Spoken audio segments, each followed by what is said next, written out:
Porsche earned its reputation by building high-performance vehicles that appeal to demanding drivers. Drivers looking for sleek, aerodynamic, fast cars find they can take the wheel of a Porsche and conquer the most demanding roads. Knowing the racing heritage of these cars, it's easy to let your mind drift as you dream of competing at Le Mans or challenging the sands of Dakar.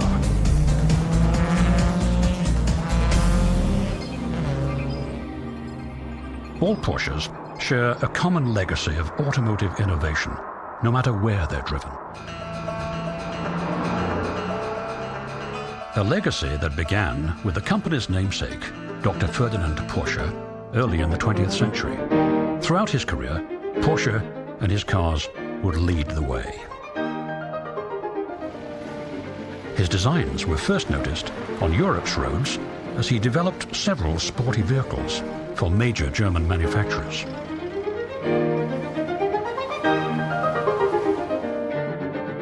Starting in 1924, when Porsche took over for designer-in-chief Paul Daimler at Mercedes, he began to create a series of fast, supercharged cars. These powerful and sporty models set the Mercedes drivers apart from the crowd.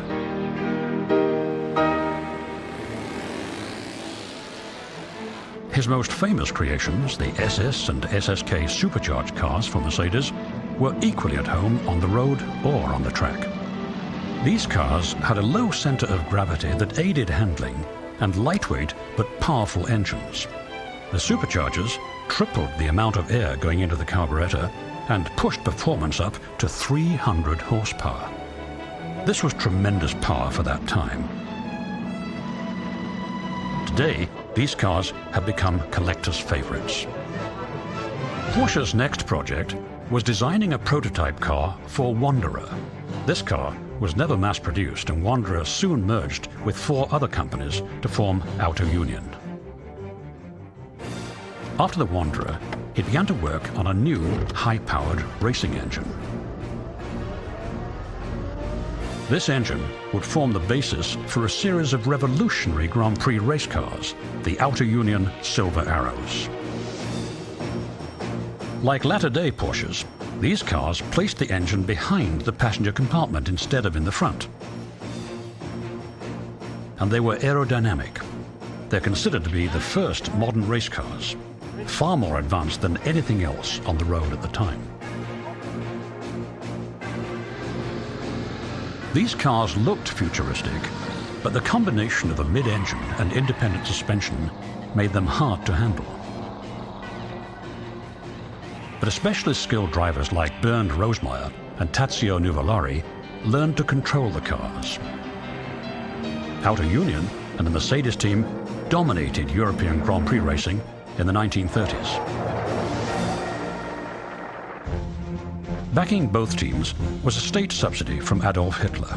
Auto Union would not have received the financial aid if it wasn't for Porsche's personal plea. Hitler was impressed by the confident and brilliant engineer. Several years later, in 1938, he asked Porsche to help produce the Volkswagen, or people's car. The Porsche team threw itself into the work of designing and building this affordable, easy-to-repair family car. They created an inexpensive automobile that could easily cruise the newly built autobahns at 60 miles per hour. Always interested in speed, Porsche thought about a sports car based on the Volkswagen. He convinced the government to give him the money to build 2 prototypes, the 60K10s. These cars were built for a race from Berlin to Rome. They were finished and set to go by the end of the summer of 1939. The cars were ready, but in September of 1939, Hitler launched another race, a blitzkrieg into Poland. The world was at war. Ferdinand Porsche was named president of the Armour Commission of the Ministry of Arms and Munitions. He went to work developing tanks and other military vehicles. To protect the company from Allied bombing attacks, it was split into 3 groups. One was set up in a remote Austrian farming community, Gmund. This workshop would serve as the haven from which Porsche and his son Ferry would relaunch their car business after the war. Their first big post-war break came from a former member of the Outer Union team, Tazio Nuvolari. He wanted them to create a new Grand Prix car. Nuvolari convinced a wealthy industrialist, Piero Duccio, who'd made a fortune selling boots to the Italian army, to back the project. This collaboration produced a stunning and advanced race car, the Cisitalia. Ferry Porsche was pleased with the results, and it inspired him to resurrect his father's plans for a Volkswagen-based sports car. The earliest Porsches took the Volkswagen pan, transmission and engine, modified them, and wrapped these borrowed components into a hand-built, streamlined aluminum body. Using Volkswagen parts, Porsche was able to keep its costs down while working on developing the refinements that would make the car stand out. The car's basic design owed a styling debt to the pre-war 60K10 race cars, but it was more refined and modern. The curvy, fluid, sexy lines gave the impression of having been conceived in a wind tunnel. In fact, there was no money for that. The shape was pure designer's intuition. The car was beautiful, but launching a new car company was risky. It would take a lot of hard work to ensure success. Starting in 1948, Ferry Porsche took the car to various European motor shows, where it was noticed by the press. Ferdinand Porsche had long dreamed of producing a world-class sports car. Finally, it was coming true. But in 1951, he died, just as his cars began to triumph around the world.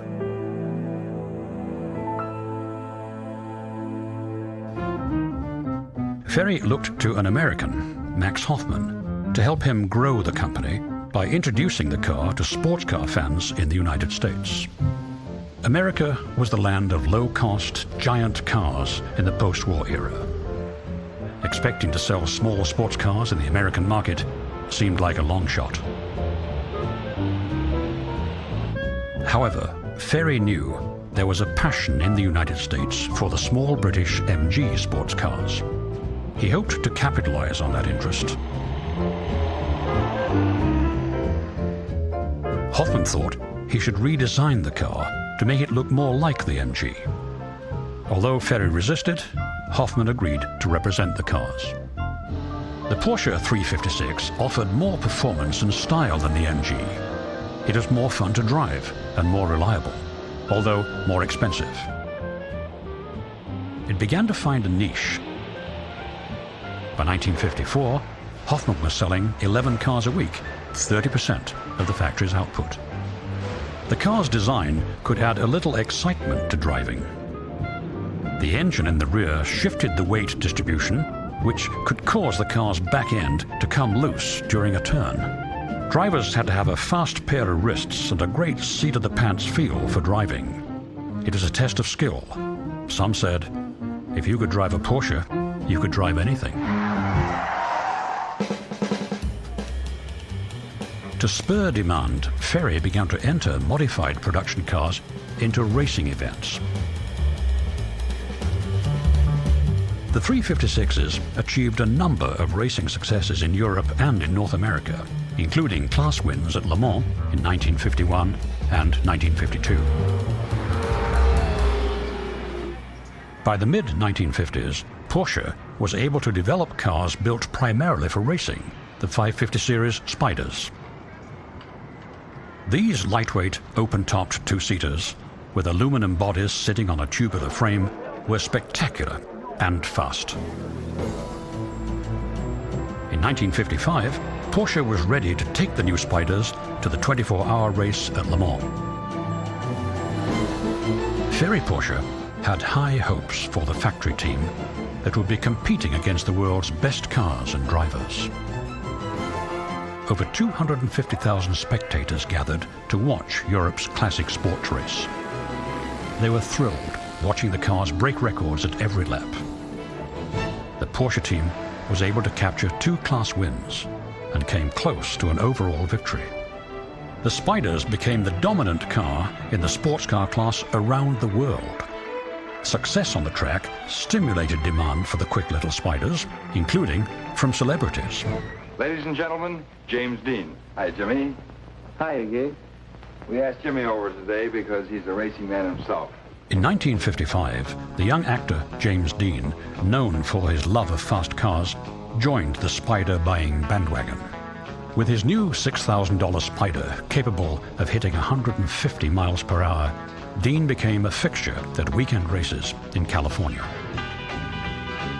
Although he wasn't really trained as a racer, he drove that car in several events and proved to be quite talented. In the fall of 1955, he set out from Los Angeles for a race in Northern California. The setting sun blinded Dean as he drove. He didn't see a Ford sedan pull out into an intersection. His car collided with the other car. Dean was killed instantly.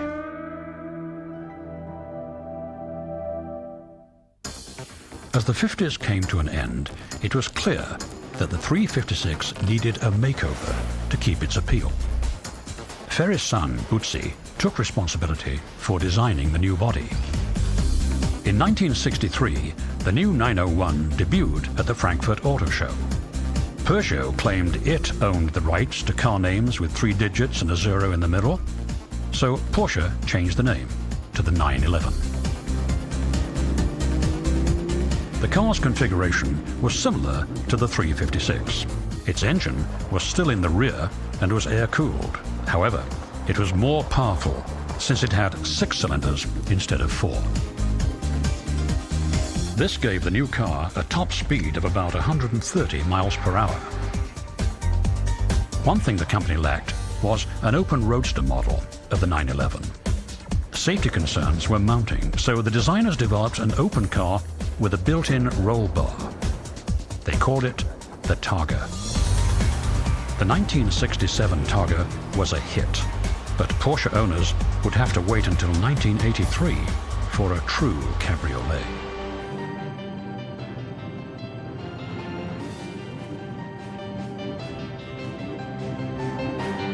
The late 1960s saw the creation of a seminal Porsche, the 908. After a shaky start in the 1968 Daytona 500 and a close defeat at Le Mans, the 908 started winning. It won enough races to earn the company its first World Manufacturers title in 1969. The 908 led to the development of one of the most famous Porsche racing cars, the 917. The 917 is considered to be the most important historic racing Porsche. It first hit the track in 1969 with a 4.5-litre, 550 horsepower, 12-cylinder engine. The 917 gave Porsche its second consecutive World Manufacturers Championship, and in 1970, its first outright Le Mans victory. Porsche created 25 of the costly cars so they would qualify as a production model. Some said the only thing they had in common with a production car was that they had a wheel at each corner. The 908's 220-plus miles per hour top speed created the biggest initial problem with the cars. The rear end would lift and the cars would be hard to steer.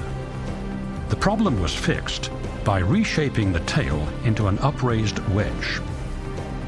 Once the aerodynamic fix was developed, the car began to dominate the tracks of Europe. Its main rival, the Ferrari 512, was a fearsome competitor. But in 1971, Porsche scored another Le Mans victory. The stunning back-to-back triumphs at Le Mans helped to earn the car its legendary status. Porsche continued racing on all the major tracks of the world and in some offbeat venues. In the late 1970s, the company saw its cars entered into extreme endurance rallies. The 911s were being taken off-road and pushed to see how sure-footed they were. some decided to challenge racing's outer limits, Africa. People took the 911s into the toughest environments to test themselves and the cars. In 1986, Porsche's new limited edition four-wheel drive 959 entered the Paris-Dakar Rally, the ultimate Mad Max-like event across the untamed African interior. Some thought taking the reformulated 911 into this inhospitable environment would be a nightmare. This is a race for rough and tumble off-road vehicles, not refined sports cars. But surprisingly, the Porsches became the first sports cars to win. While racing put the company in the headlines, some of the developments for the track found their way into the street cars.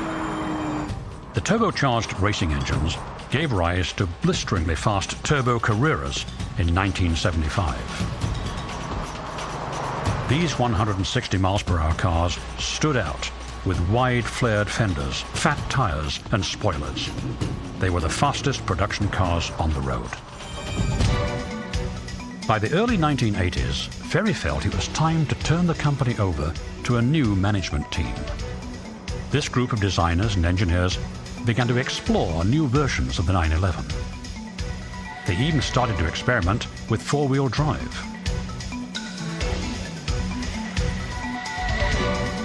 In 1989, their design program led to what some of the motoring press dubbed the best Porsche ever. The $75,000 Carrera 4 had a new enclosed chassis that minimized wind resistance and a revolutionary four-wheel drive system coupled to a 240 horsepower 3.6-liter motor.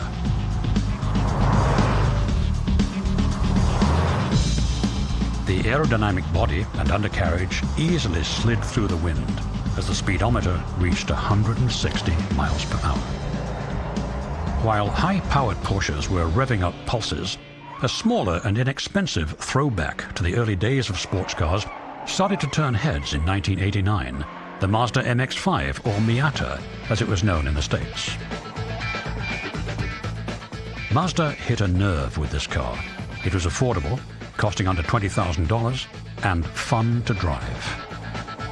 It didn't take extraordinary skill to handle these cars, but knowledgeable drivers could also have fun with them. Miata fever spread. Soon, more fun little roadsters from several manufacturers appeared on the streets. It was a craze. Porsche's management decided they needed their own entry-level roadster. They came up with the Porsche 986, the Boxster. It was an instant hit. It was released in Europe in late 1996 and in the US at the LA Auto Show in January of 1997. The car's shape was inspired by the early Type 356 and the classic 550 Spyders.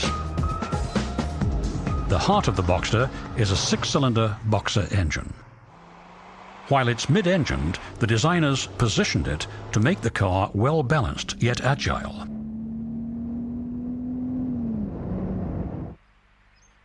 Sales were brisk for the $40,000 plus cars, but some reviewers and customers complained that it didn't have enough power. Porsche reacted by beefing up the motor with 25 more horsepower and did some other tweaking to the engine that took about a second off the 0 to 60 time. They called the brawnier car the Boxster S. The increased speed and other options pushed the price up about $10,000, but Porsche fans did not seem to be fazed. However, people inside the company knew its reputation still rested on the flagship 911. Work began on an all-new car for the 21st century. There had not been a complete redesign of its most popular classic since 1963. The car had 35 years of history and legions of loyal buyers that had to be satisfied. The designer's challenge was to produce a car that was in keeping with its heritage, but also a car ready for the next millennium. With everything riding on public reaction, the result was presented to the public in 1997. Visually, it was unmistakably a Porsche 911, and people responded to the modern makeover. The use of a water-cooled rather than the traditional air-cooled engine shocked some diehards, but they were won over by the performance. It was all Porsche. The new 911 grew into a full line of vehicles, including a turbo, a Targa, and a GT. The primary model included a top-down cabriolet that gave Porsche owners that classic open-top feel. It was a balance between luxury and dynamic driving. The 315 horsepower engine was the most powerful, normally aspirated model ever offered. Its output was enhanced with new electronics that helped to increase power while reducing emissions. The new engine propelled the car from 0 to 60 in just 5 seconds. To keep these wickedly fast cars under control, the four-wheel independent suspension was augmented by an onboard computer stability management system. Loss of tire grip at the front or rear triggers an automatic application of braking to individual wheels or alters engine power to keep things steady. For those drivers who wanted a little more dynamic handling capability, the Carrera 4S was created with an all-wheel drive system. While the 911 was still the image leader, the company couldn't ignore the popularity of sports utility vehicles. And in 2003, the Cayenne, an SUV with a name taken from a hot chili pepper, joined the Porsche stable. Porsche said the spicy 450 horsepower vehicle was the first SUV that could truly be described as sporty. Its zesty V8 engine propelled it from 0 to 60 in a little over 5 seconds. The Cayenne brought Porsche a more rounded product lineup, a wider range for its fans to enjoy. Porsche won't just rely on an SUV to spice things up. There's a commitment to creating new, innovative and fast sports cars for Porsche fans. They have to, since for some owners, Porsche has become a way of life. Owners' clubs have sprouted up all over the world. Weekend rallies, performance driving schools and organized trips that take advantage of the car's capabilities have created an international Porsche community. Collectors may argue endlessly about which model is the ultimate expression of the Porsche heritage. But whatever their opinion, what is clear is that Porsche created a legacy of uncommon and spirited cars, designed by people who love cars, for people who love driving cars. This passion has made Porsche a true and enduring automotive legend.